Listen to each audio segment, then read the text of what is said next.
The Screaming Eagles had delivered us safely inside the front door of Central High School. The soldiers, we 9 students, white school officials, all of us were standing absolutely still as though under a spell.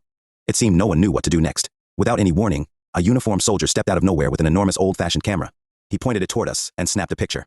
The commander of the troop spoke a few words, and our military protectors fell into formation and marched away.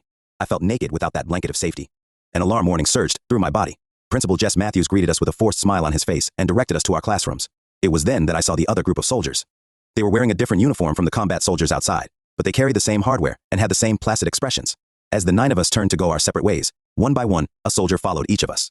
Along the winding hallway, near the door we had entered, I passed several clusters of students who stared at me, whispered obscenities, and pointed. They hurled insults at the soldier as well, but he seemed not to pay attention. My class was more than a block away from the front door, near the 14th Street entry to the school. I saw others and soldiers standing at intervals along the hall. I turned back to make sure there really was a soldier following me. He was there, all right. As I approached the classroom, he speeded up, coming closer to me. Melba, my name is Danny. He looked me directly in the eye. He was slight of build, about 5 feet 10 inches tall, with dark hair and deep-set brown eyes. I'll be waiting for you here. We're not allowed to go inside the classrooms. If you need me, holler. My heart skipped a beat as the classroom door closed behind me. I looked back once more and saw Danny's eyes peering through the square glass inset in the door. The teacher beckoned me to take a seat near the door, where I was in full view of the soldier. I was one of about 20 students. Y'all just gonna sit still and let this nigger come in here like this? I'm leaving. Who's coming with me? A tall, dark-haired boy paused for a moment, looking around the room. At first, there was silence, but no one left. I took my seat, hoping to settle down and focus on the classwork. Sunlight flooded into the room through a full bank of windows along the far wall. It was a beautiful morning.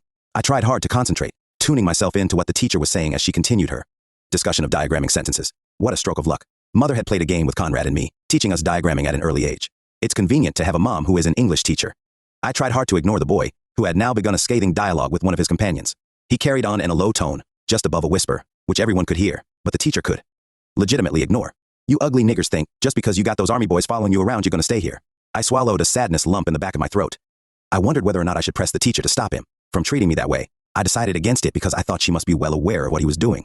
Besides, we had been instructed not to make a big deal of reporting things in front of other students, lest we be labeled tattletales.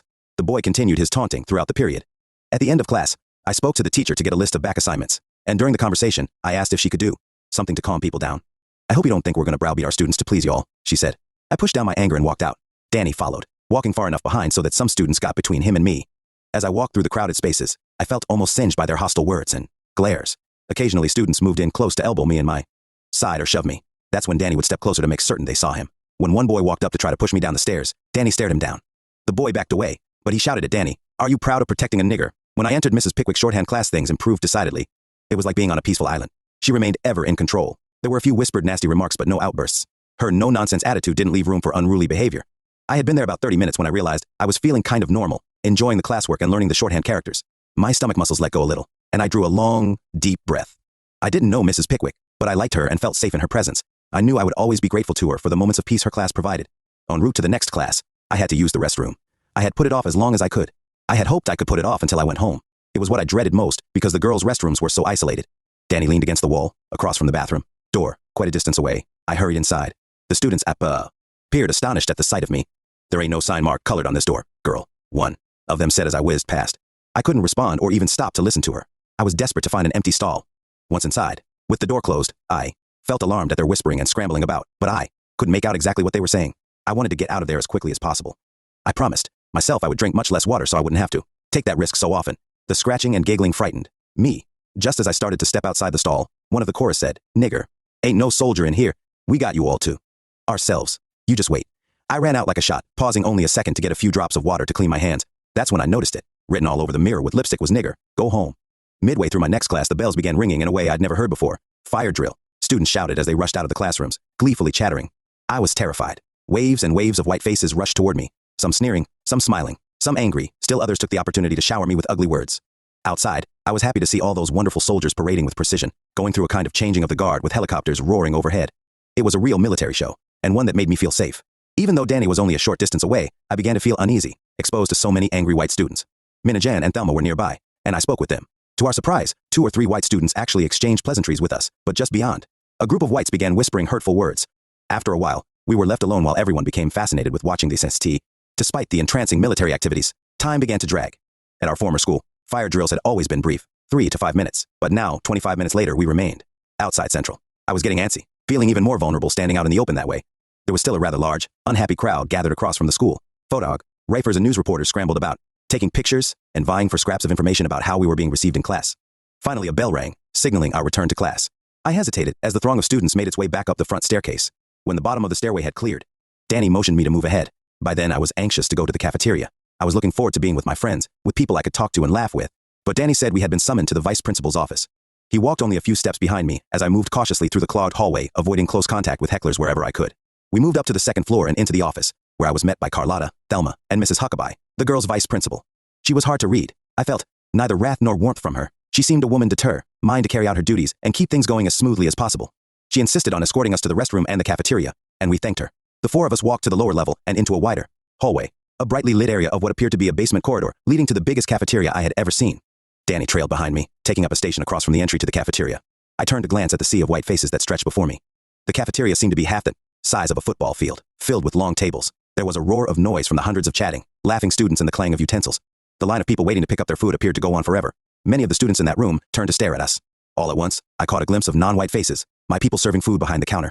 I didn't feel the same twinge of painful embarrassment I sometimes felt when I saw my people in service positions in public places. Instead, I was thrilled to see them smiling back at me. The cafeteria line was treacherous, but I survived with my tray of food intact. Over lunch, Carlotta, Thelma, and I were joined by a couple of friendly white girls. For a brief moment, we laughed and talked about ordinary things as though it were a typical school day. Indeed, a few white students were trying to reach out to us. They explained that many of their friends would stay away because they feared segregationists, who warned them against any show of kindness toward us. After lunch, as I headed for gym class, I had two more reasons to hope integration could work. Amid all the hecklers taunting me, two girls had smiled and waved a welcome. Danny and I parted company at the door that led to the girls' dressing room. We agreed to meet after I changed into my gym uniform. He would wait near the head of the narrow corridor that led to gym class. I was frightened as I looked down at the bandage on my knee from the last time I had walked those isolated corridors to gym class. I got out of there as fast as I could. I entered the dressing room and changed my clothing, going about my business briskly, even when someone tried to block my way. The stares and name-calling hurt, but I was growing accustomed to coping with it. With surprising speed, I had changed into my uniform and was on my way out to meet Danny. He pointed me toward the concrete stairs that led down to the first-level playing field. Several hundred yards beneath us on what had been an enormous playing field, there was now a huge city. Hundreds of olive-drab tents stood in meticulous rows. There were jeeps and larger trucks with tarpaulins. It was an absolute beehive of activity. Several soldiers were posted directly below us in the field where my class would be. The sight of pristine lines of marching soldiers going back and forth in the distance calmed my nerves. I walked down the steps to where the class would be playing volleyball and joined the others as they divided themselves into teams. But before we could start playing, a girl called out to Danny. "You like protecting nigger bitches." She smiled sweetly and fluttered her eyelashes at him. "Wouldn't you rather be following me around instead of her?" Danny's facial muscles tightened, but he said nothing as she continued to spew insults at both of us. The gym teacher was quite a distance away, blowing her whistle and refereeing the game. Occasionally she would look back, but I wasn't at all certain she could hear the heckling.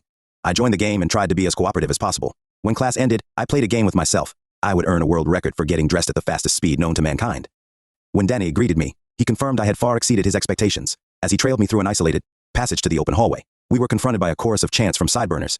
Copying their hairstyle from James Dean and Elvis, they fancied themselves to be bad boys. Hut, 1, 2, 3, march, march company, march to the beat of the nigger drum. The choir of boys chanted as we walked past. Suddenly, one of them came up to me and slammed my books out of my hand onto the floor. We were surrounded by thugs, many much bigger than Danny. "Don't move," Danny whispered. "Stand absolutely still." His words stopped me from running for my life. At that moment, it was hard to remain still. My knees were shaking as the group closed in on us. All at once, from nowhere, other soldiers appeared and made their presence known by holding onto their nightsticks and moving toward us slowly. I wondered where they had come from so quickly.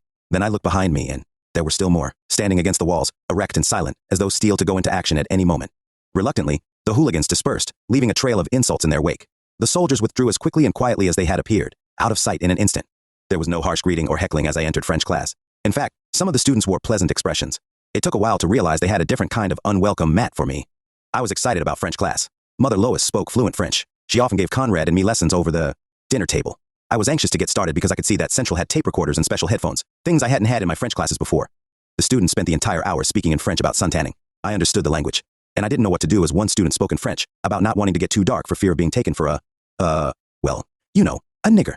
I blinked back tears of disappointment. A serious headache was overtaking me by the time I headed for study hall with Danny tagging behind.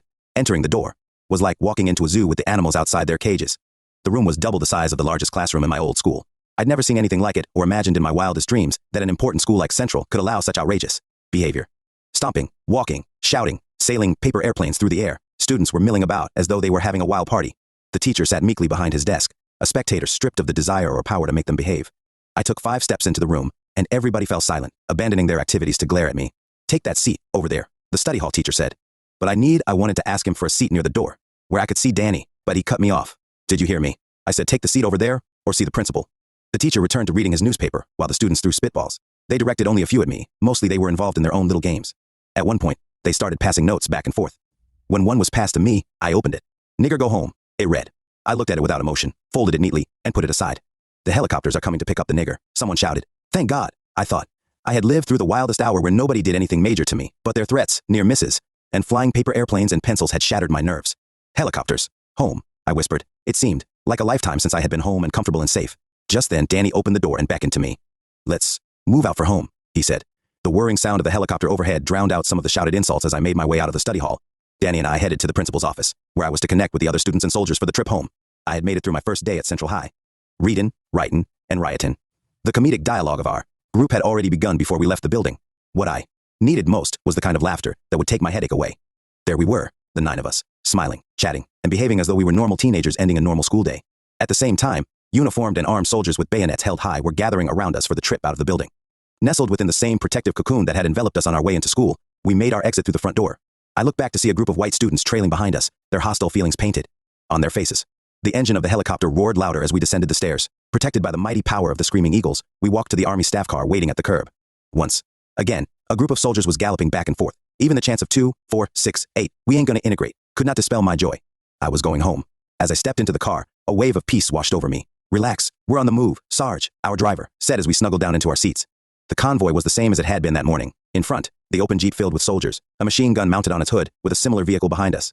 As we pulled away from Central High, I looked back to see students gathered on the school lawn, staring at us as though they were watching a parade they hadn't known was coming their way. For just one tiny instant, I even felt a twinge of sympathy for them. You'll have a good day, did you? Sarge said, making polite conversation. We all gave our different versions of the same answer. Good isn't exactly the word to describe my day. All right, depends on what you mean by good. My mama never told me there'd be days like this one. That was the beginning of a funny round robin to see who could describe their experience in the most colorful language. The ride home brought the joyful relief I had awaited all day. At times, our stories halted all laughter as we noticed someone's eyes filled with tears. There were tales of flying books and pencils and words that pierced the soul. But there were also descriptions of polite students who volunteered to sit beside us or offered to lend back homework, assignments, or flashed a warm smile just when we needed it most. Our respite was over all too soon. As we approached Mrs. Bates's home, I saw news reporters. My headache started up again. The cameras began to flash even before Sarge could get the car parked. We said our thank yous to him and turned to face the bombardment of questions as we made our way to Mrs. Bates's front door. What was it like inside the school? Were you frightened? How were you treated? Did anybody hit you? Did they call you names? What classes are you taking? Over and over again, the same questions. Then there was one that stuck in my mind and made me tighten my jaw. Are you going back tomorrow? I wasn't ready to think of another tomorrow at Central High. I sat quietly and pondered the question as I glanced out the front window at the few soldiers standing at attention. But they were there for only a brief moment before they climbed into the jeeps and the station wagon and rolled away. And then my attention was quickly brought inside by the rude question being asked. You would like to be white? I scowled at the reporter, and he must have understood my irritation. Does all this trouble make y'all wish you were white instead of Negro? He amended his question. Do you wish you were Negro?